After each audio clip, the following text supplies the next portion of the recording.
കേരളത്തിൽ പൊതുവിദ്യാഭ്യാസ മേഖലയുടെ ചരിത്രത്തിൽ തൻ്റേതായ ഒരു ഏട് തുന്നിച്ചേർത്ത പ്രിയ കൂട്ടുകാരി ഭദ്രാഹരി നമ്മോടൊപ്പം ചേരുന്നു.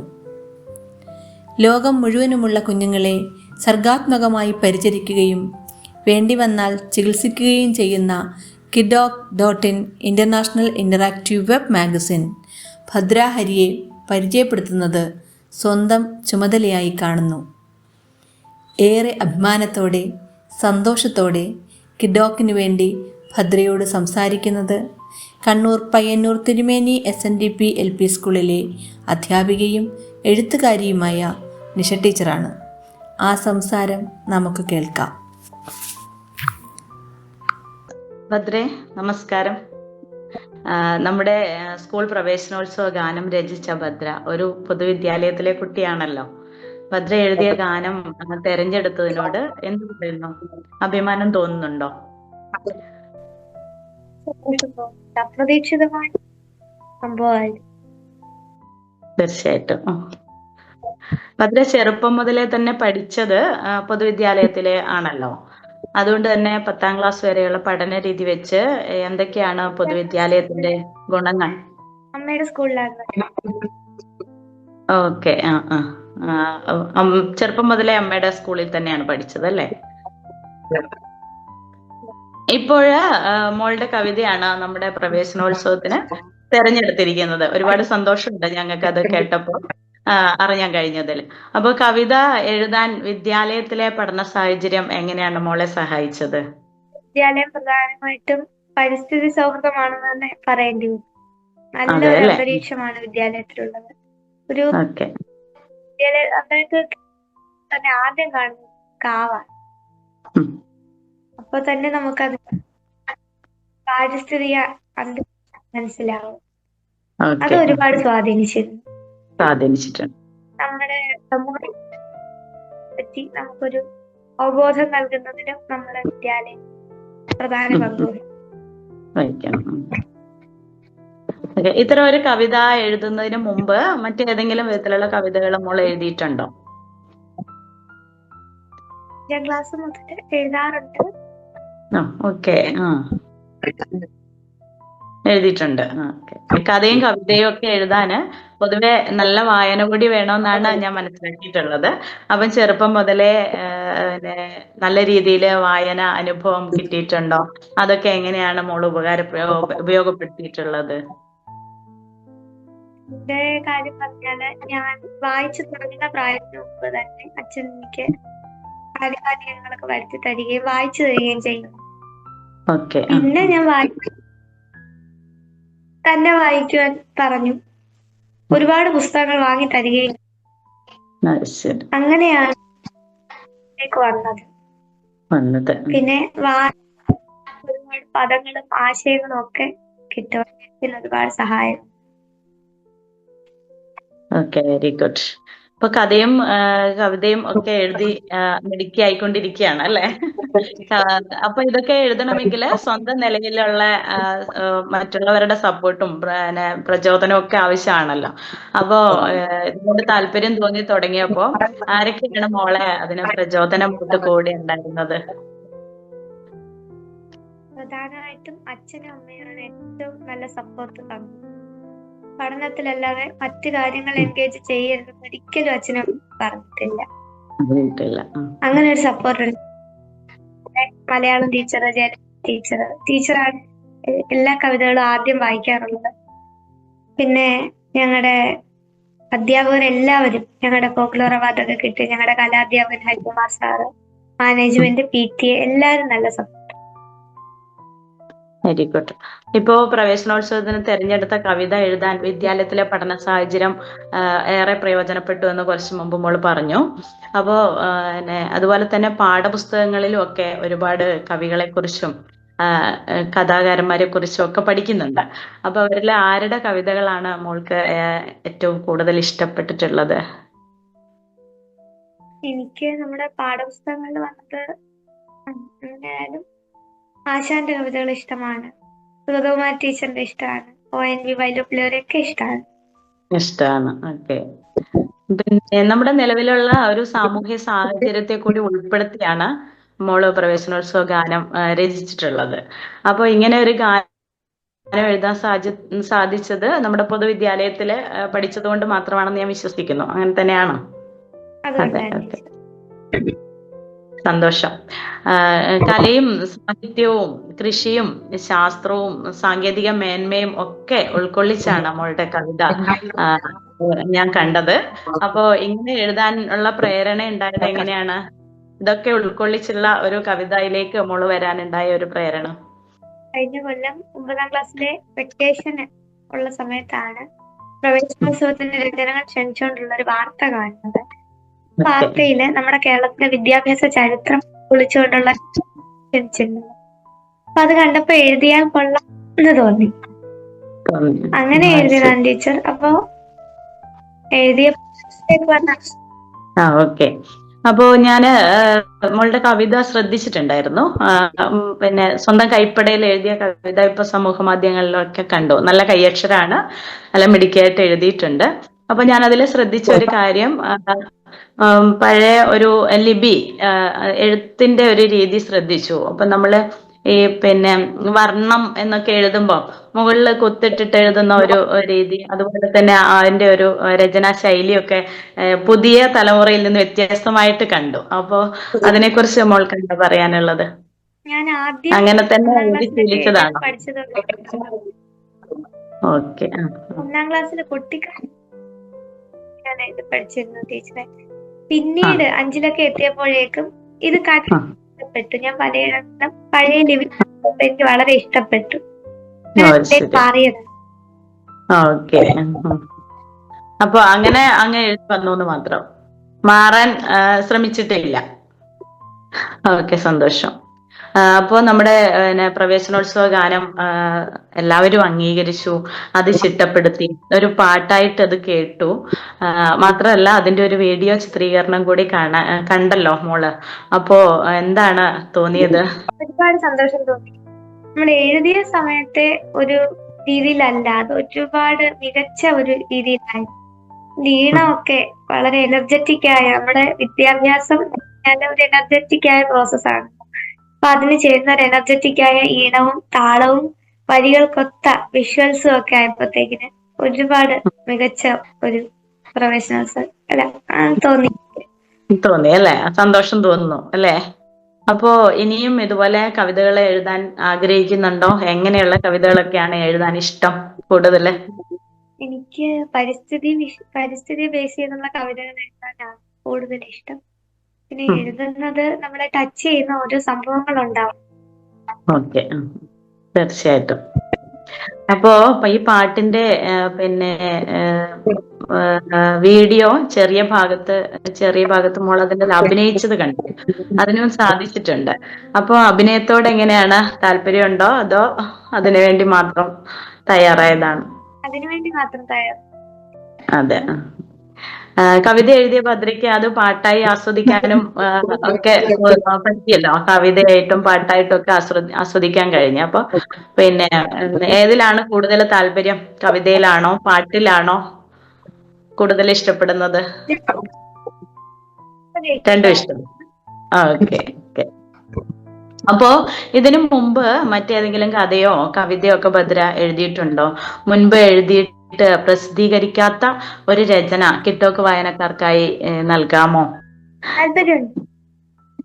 ഓക്കെ, വളരെ സന്തോഷം. ഞങ്ങളുടെ കുട്ടി വായനക്കാർക്ക് മോളുടെ കവിത എത്തിക്കാൻ വേണ്ടി ഞങ്ങൾക്കും സാധിക്കുമല്ലോ. ഓക്കെ. പിന്നെ എല്ലാവർക്കും അങ്ങനെ വഴങ്ങുന്നതല്ല എഴുത്ത്. നന്നായി തുടരുന്ന എഴുത്തിന്റെ ലോകത്തിലേക്കുള്ള ഒരു യാത്രയാണ് മോളുടെ. അപ്പോ ആ ഒരു യാത്രയുടെ തുടക്കം എങ്ങനെയായിരുന്നു? 5ാം ക്ലാസ്സിലായിരുന്നു ഞാൻ എഴുതാൻ തുടങ്ങിയത്. ഒരു പരിസ്ഥിതി നാട്ടില് പലയിടത്തായിട്ട് നമ്മൾ ചെടികളൊക്കെ നടാറുണ്ട്. അങ്ങനെ ഒരിടത്ത് നട്ട ചെടികളും നശിച്ചു പോകുന്നത് ഒരുപാട് അങ്ങനെയാണ് ആദ്യത്തെ കവിത. ഓക്കെ, അങ്ങനെയാണ് ആദ്യത്തെ കവിത എഴുതി തുടങ്ങിയത്. ഓക്കെ. പിന്നെ എഴുത്ത് ഒരു ശീലമായി തുടങ്ങിയ സമയത്ത് പ്രസിദ്ധീകരിച്ച രചന ഏതാണ്? ഇപ്പൊ അങ്ങനെ ചോദിച്ചാല് കലോത്സവ സമയത്ത് 4 വരി വീതമൊക്കെ പ്രസിദ്ധീകരിക്കുമല്ലോ. ഓക്കെ. അങ്ങനെ പ്രസിദ്ധീകരിച്ചു വന്നിരുന്നു. ശാന്തിഗിരി മാസികയിലെ ഗുരുപദം തേടി എന്നുള്ളൊരു കവിത വന്നു. യുറീക്കയിലും 2 കവിതകൾ വന്നിട്ടുണ്ട്. ഏതാണ് ആദ്യം എന്ന് എനിക്ക് കൃത്യമായിട്ടോ ഓർമ്മയില്ല. ഓക്കെ. അപ്പം പ്രസിദ്ധീകരിച്ച രചനകൾ ഒത്തിരി ഉണ്ടെന്ന് കരുതുന്നു. വളരെ സന്തോഷം.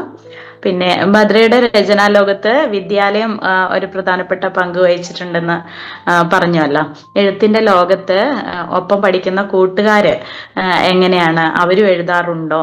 അതോ അവരുടെ സപ്പോർട്ടൊക്കെ എങ്ങനെയാണ്? കൂട്ടുകാർ നല്ല സപ്പോർട്ടാണ്. നമ്മൾ എഴുതുമ്പോൾ അവര് വായിക്കുകയും അഭിപ്രായം പറയുകയും ചെയ്യാറ്. പൊതുവെ നമ്മുടെ വിദ്യാലയങ്ങളില് ഏറ്റവും കൂടുതൽ ഇപ്പോ നമ്മൾ പേടിയോടെ കാണുന്ന ഒന്നാണല്ലോ ലഹരി എന്ന ഒരു വസ്തുത. അപ്പോ ഈ ഗാനത്തിൽ ലഹരിയെക്കുറിച്ച് മോള് സൂചിപ്പിക്കുന്നുണ്ട്. അതിനെക്കുറിച്ച് ഭദ്രയുടെ അഭിപ്രായം എന്താണ്? ലഹരിയെ കുറിച്ച് പറയുകയാണെങ്കിൽ നമ്മുടെ ജീവിതം നശിപ്പിക്കുന്ന ഒരു വസ്തുവാണ് ലഹരി. അപ്പൊ അതിനെ അവോയ്ഡ് ചെയ്യാൻ നമ്മള് ഓരോ അധ്യയന വർഷത്തിലും പരമാവധി ശ്രമിക്കരുത്. ലഹരിമുക്ത കേരളമാണ് നമ്മുടെ ലക്ഷ്യമെന്ന് സർക്കാർ തന്നെ പല പ്രാവശ്യം പറഞ്ഞിട്ടുണ്ട്. അപ്പോ കുട്ടികളാണ് കൂടുതലും ചാടും, കാരണം അവർക്ക് അറിയില്ല. അപ്പോ നമ്മുടെ അധ്യാപകരോടും രക്ഷകർത്താക്കളോടും ഒക്കെ നമ്മുടെ അന്നന്നത്തെ അനുഭവങ്ങൾ പങ്കുവയ്ക്കുന്നത് വഴി നമ്മൾ ഏതെങ്കിലും തെറ്റുകളിലേക്കൊക്കെ വഴുതി പോകുന്നുണ്ടെങ്കിൽ അത് തിരുത്താൻ സാധിക്കുമെന്ന് വിശ്വസിക്കുന്നു ടീച്ചർ. സന്തോഷം. നമ്മുടെ പൊതുവിദ്യാലയങ്ങളില് മോൾ പൊതുവിദ്യാലയത്തിലാണ് പഠിച്ചത്. 10ാം ക്ലാസ് വരെയുള്ള കാലത്ത് കലോത്സവ രംഗത്തൊക്കെ രചനകളൊക്കെ ഉണ്ടായിട്ടുണ്ട് എന്ന് ഞാൻ അപ്പോ ഒട്ടേറെ നേട്ടങ്ങൾ ഇനിയും ഉണ്ടാകും. നേടിയ മികവുകളെ കുറിച്ച് മോൾക്ക് എന്താണ് പറയാനുള്ളത്? എനിക്ക് 8ലും പഠിക്കുമ്പോൾ സ്റ്റേറ്റ് കലോത്സവത്തില് കവിതാർച്ചന ഗ്രേഡ് കിട്ടി. വിദ്യാരംഗത്തിന്റെ സംസ്ഥാന സർഗോത്സവത്തിൽ പോയിരുന്നു. ഇതിലൊക്കെ ഒരുപാട് സന്തോഷമുണ്ട് ടീച്ചർ. നേട്ടങ്ങളെ കുറിച്ച് പറയുമ്പോൾ സന്തോഷം തന്നെയാണ് അല്ലേ? അപ്പൊ നല്ല വായനയാണ് നല്ല ഭാവന തരിക എന്നാണ് ഞാൻ മനസ്സിലാക്കുന്നത്. അപ്പോ ഭദ്രയുടെ വായനാ വിശേഷങ്ങള് കുറിച്ചൊന്ന് പങ്കിട്ടാല് ഒത്തിരി സന്തോഷം. പിന്നെ അതുപോലെ തന്നെ നാട്ടിലെ ഗ്രന്ഥശാലകളൊക്കെ അതിനെ ഏറെ സ്വാധീനിച്ചിട്ടുണ്ടോ? അതെങ്ങനെയാണ്? ഞങ്ങളുടെ ഇവിടെ അടുത്ത് തന്നെയുള്ള EV മെമ്മോറിയൽ ഗ്രന്ഥശാലയിൽ എനിക്ക് ലൈഫ് ലോങ് മെമ്പർഷിപ്പ് ഉണ്ട്. അവിടുന്ന് പുസ്തകങ്ങൾ എടുത്ത് വായിക്കാറുണ്ട്.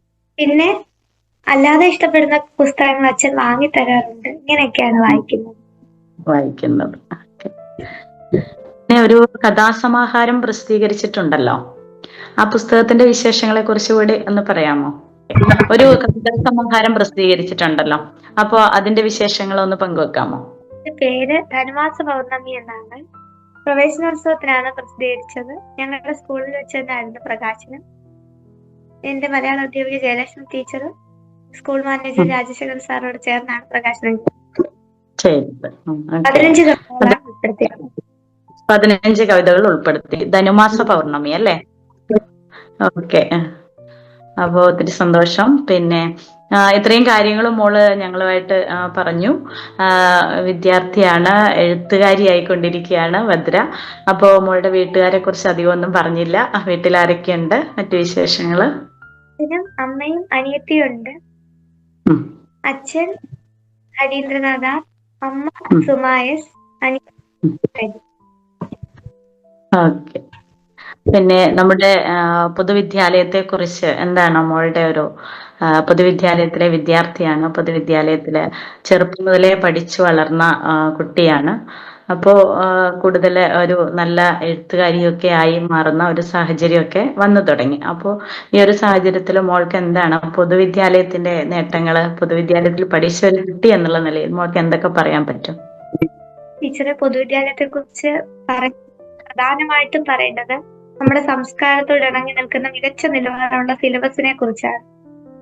എന്റെ അനിയത്തിയുടെ 1ലും 2ലും ഒക്കെയുള്ള പുസ്തകങ്ങൾ പോലും വളരെ ഉയർന്ന നിലവാരം പുലർത്തുന്ന പുസ്തകങ്ങളാണ്.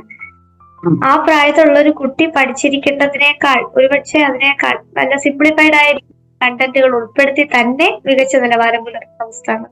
പിന്നീട് നമ്മുടെ നല്ല മികച്ച പരിശീലനം നേടിയ അധ്യാപകരുടെ സേവനം ലഭ്യമാവുന്നുണ്ട് പൊതുവിദ്യാലയങ്ങൾ. അതുപോലെ വ്യത്യസ്ത സാഹചര്യങ്ങളിൽ വരുന്ന കുട്ടികളോട് നമ്മൾ ഇടപഴകുമ്പോൾ സാമൂഹ്യ ബോധം എല്ലാരെയും ഒരുപോലെ പരിഗണിക്കുന്നുണ്ട്. ഇങ്ങനെ ഒരുപാട് സവിശേഷതകളുണ്ട് നമ്മുടെ പൊതുവിദ്യാലയങ്ങൾക്ക്. അപ്പൊ അതൊക്കെ അനുഭവിച്ച് ചെറുപ്പം മുതലേ അനുഭവിച്ചു വന്നൊരു കുട്ടിയായതുകൊണ്ട് തന്നെ നമ്മൾക്ക് അതിനെ കുറിച്ച് ആധികാരികമായി ഇത്രയൊക്കെ പറയാൻ കഴിയുന്നുണ്ടല്ലോ. അതിന്റെ ഏറ്റവും വലിയ സന്തോഷം. പിന്നെ മോള് പറഞ്ഞു വായനശാലയിലൊക്കെ, അടുത്തുള്ള വായനശാലയിലൊക്കെ പോകാറുണ്ടോ? പുസ്തകങ്ങളൊക്കെ കൊണ്ടുവന്ന് എങ്ങനെയാണ്?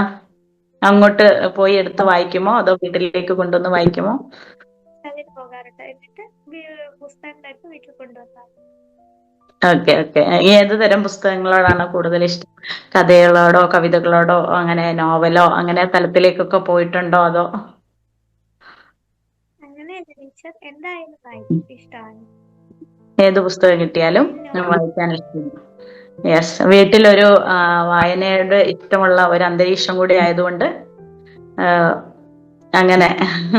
അപ്പൊ മോളുടെ അനിയത്തി കുട്ടി ഉണ്ടല്ലോ, അവളും എങ്ങനെയാണ് വായനയിലൊക്കെ ഇഷ്ടപ്പെട്ട് ചേച്ചിയെ കണ്ട് മാതൃകയാക്കി കടന്നു വരുന്ന മോളാണോ?